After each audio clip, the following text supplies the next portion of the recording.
Much as the weather warms up, sharks begin to move closer to Alabama's beaches. Now, fishermen on the Gulf State Park pier say they are fed up with sharks stealing their fish, and they believe the problem is getting worse. Well, we are seeing an increase in sharks locally. Are we? We wanted to find out. Our Fox 10 Outdoors reporter, Devin Confero, has the answers. Welcome to the Gulf State Park Pier. For anglers on the Gulf State Park Pier, this isn't just a pastime, it's a way of life. I've been doing it since I was 8 years old. I'm usually here twice, 3 times a week. But they aren't the only ones out here looking for a meal. So are the sharks, making it hard to reel in a good catch. How often would you say sharks disrupt your fishing? All the time. It's roulette to see who's going to get the fish, you or the shark.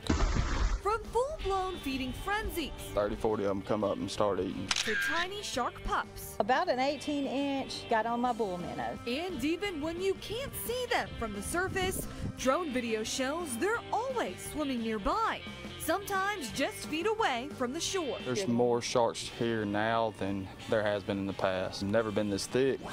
And now I think they need to do something about it. To these anglers, it's frustrating, especially when it's against state law to catch the sharks and bring them on deck. We need to be able to kill them and thin them out. I sympathize with that angler and all those anglers, but the story is just a little more complex than that. Meet Dr. Marcus Dryman.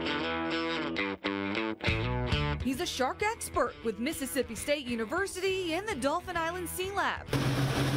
It's when we start seeing the sharks come from offshore back inshore. Dryman and his team are researching ways to help the problem between sharks and fishermen. He let us tag along to see the pier from an entirely different point of view. As we get closer, we immediately spot large schools of bait fish, an important ingredient in the recipe for a shark paradise. The ocean here is particularly healthy. Dryman says the majority of sharks you'll see at the pier are black tips. The average size is less than 5 feet. They're born relatively small, so, something like that. The ones we see today should be subadults, so maybe something on the order of that or a little bit bigger. As we idle in, we can't get too close to the pier. Boats have to stay 100 yards away. For Dryman, it's still a perfect opportunity to measure the salt and oxygen in the water nearby. This research is critical to understanding the environment these sharks like. It's a piece of equipment that has very, very sensitive sensors on it. Thanks to advances in technology, we're able to measure these parameters very easily. We're just going to be seeing what these parameters are at the surface. 2.85% of this water is salt. By understanding what the water conditions are, we can better predict what types of sharks we will see. Is there an increase in sharks coming here for some reason, or is it just being noticed more? Both. There are more people fishing, so it is being noticed more.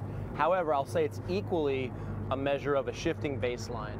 So 20 years ago, a lot of these populations of sharks were really over-harvested. To see these populations start to rebound from historical overfishing is something that I'm very excited about, and something that will ultimately lead to a healthier coastal ecosystem. Instead of killing the sharks as a solution, Dryman is looking into different tackle and hooks that anglers can use, along with underwater magnets to deter the sharks.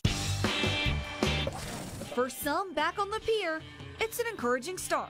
Yes, we've been kind of following that. Something needs to be done. If they can find a way to do it, then I'd be all in favor of it. These sharks have so much more to fear from us than we do from them. And really, the more you get to know about them as a species, the more you can appreciate how absolutely incredible they are.